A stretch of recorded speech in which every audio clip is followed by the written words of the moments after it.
When installing outdoor coach lights, there are key requirements for safety and code compliance. Electrical boxes are indeed required. The National Electrical Code, or NEC, mandates that all outdoor electrical fixtures be mounted on an electrical box. This box serves as a safe and secure mounting surface for the fixture itself. It also provides protection for the electrical connections from exposure to the element. Secondly, UF cable, which stands for underground feeder cable, is generally required for outdoor lighting installations. UF cable is specifically designed for outdoor use. It's manufactured to resist moisture, sunlight, and other environmental factors that can degrade standard electrical cable. UF cable is suitable for direct burial in the ground or for running through conduit. The reasons for requiring both electrical boxes and UF cable revolve around three core principles: safety, code compliance, and durability. Firstly, let's address safety. Electrical boxes and UF cable significantly reduce the risk of electrical shocks and fires. The box provides an insulated and grounded enclosure for the fixture and its connections. The UF cable protects the wiring from moisture and physical damage, preventing short circuits and ground faults. Secondly, code compliance is paramount. The NEC, a widely adopted standard for electrical installations, mandates the use of electrical boxes for outdoor fixtures and UF cable for outdoor wiring. Adhering to these codes ensures that the installation meets minimum safety standards and is less likely to pose a hazard. Thirdly, durability is a critical consideration. Outdoor electrical installations are exposed to harsh weather conditions, including rain, snow, sunlight, and temperature fluctuations. Electrical boxes and UF cable are designed to withstand these elements, providing long-lasting performance and minimizing the need for frequent repairs or replacement. To elaborate further on electrical boxes, they are typically made of metal or plastic and come in various shapes and sizes. The choice of box depends on the size and weight of the fixture, the number of wires being connected, and the mounting surface. Metal boxes, when properly grounded, provide superior protection against electrical faults. Plastic boxes are non-conductive and resistant to corrosion. When selecting an electrical box, ensure that it is rated for outdoor use and is large enough to accommodate all the wiring connections. Regarding UF cable, its construction differs significantly from standard Romex cable, which is typically used for indoor wiring. UF cable has individual conductors that are embedded in a solid plastic jacket, providing a watertight seal. This construction prevents moisture from entering the cable and causing corrosion or short circuits.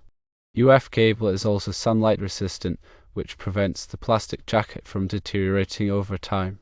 When installing UF cable, it is essential to follow the manufacturer's instructions and all applicable electrical codes. The cable should be properly supported and protected from physical damage. When burying UF cable directly in the ground, it must be buried at the minimum depth specified by the NEC, which is typically 18 inches to 24 inches, depending on the application and local regulations. Furthermore, when running UF cable through conduit, the conduit should be sealed to prevent moisture from entering. In addition to electrical boxes and UF cable, other factors contribute to the safety and reliability of outdoor lighting installations. Firstly, grounding is crucial.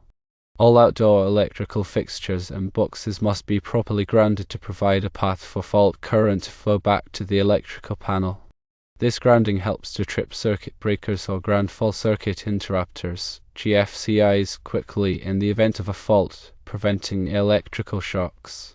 Secondly, GFCI protection is often required for outdoor circuits. A GFCI is a device that detects small imbalances in the current flowing through a circuit and quickly shuts off the power, preventing electrical shocks. GFCIs are typically installed in outdoor outlets or circuit breakers that serve outdoor circuits. Thirdly, weatherproof fixtures are essential. Outdoor lighting fixtures should be specifically designed for outdoor use and rated to withstand the elements. These fixtures typically have sealed enclosures and gaskets to prevent moisture from entering. Fourthly, proper wiring techniques are important. All wiring connections should be made inside electrical boxes using approved connectors. The wires should be properly sized for the load they will be carrying, and the connections should be tight and secure.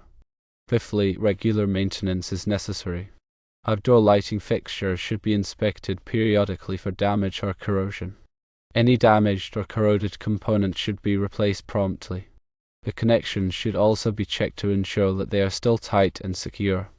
To further elaborate on the NEC requirements, consider Article 410.16 C, which pertains to boxes located in wet locations. This section requires that boxes be listed for wet locations and that they be installed in a way that prevents water from entering the box. For example, the box may need to be mounted with the opening facing down or be sealed with a weatherproof sealant. Article 314 of the NEC covers requirements for outlet, device, pull, and junction boxes, conduit bodies, fittings, and handle enclosures. This article specifies the types of boxes that can be used in different locations, the minimum size of boxes, and the requirements for supporting boxes. As for UF cable, Article 340 of the NEC covers underground feeder and branch circuit cable, which is UF cable. This article specifies the types of UF cable that can be used in different applications, the ampacity of UF cable, and the requirements for installing UF cable. The ampacity of a conductor refers to the maximum amount of current, measured in amps, that the conductor can carry continuously without exceeding its temperature rating. The ampacity of UF cable depends on the size of the conductors, the type of insulation, and the ambient temperature. The NEC provides tables that list the ampacity of different types of UF cable under various conditions.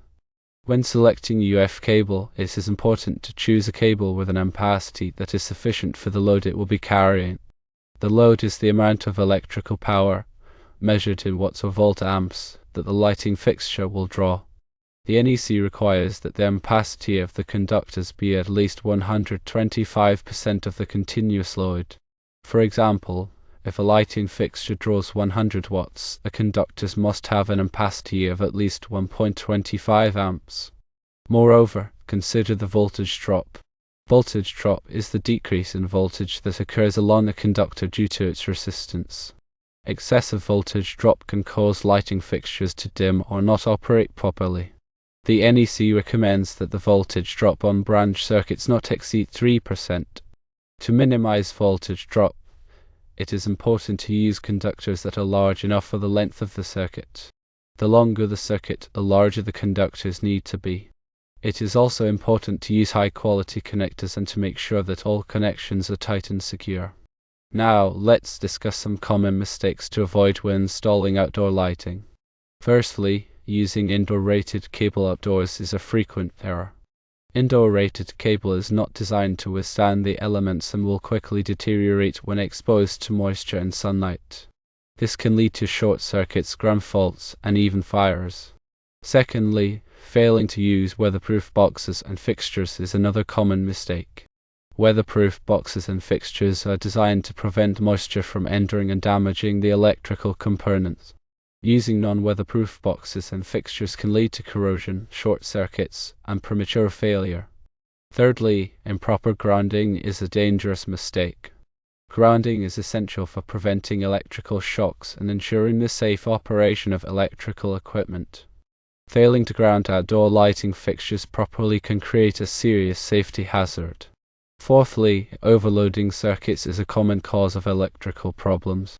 Overloading a circuit can cause the circuit breaker to trip, and in some cases, it can even start a fire. It is important to calculate the load on each circuit and to make sure that the load does not exceed the circuit's capacity. Fifthly, not following the NEC and local electrical codes is a serious mistake. The NEC and local electrical codes are designed to ensure the safety of electrical installations. Failing to follow these codes can result in fines, delays, and even legal liability.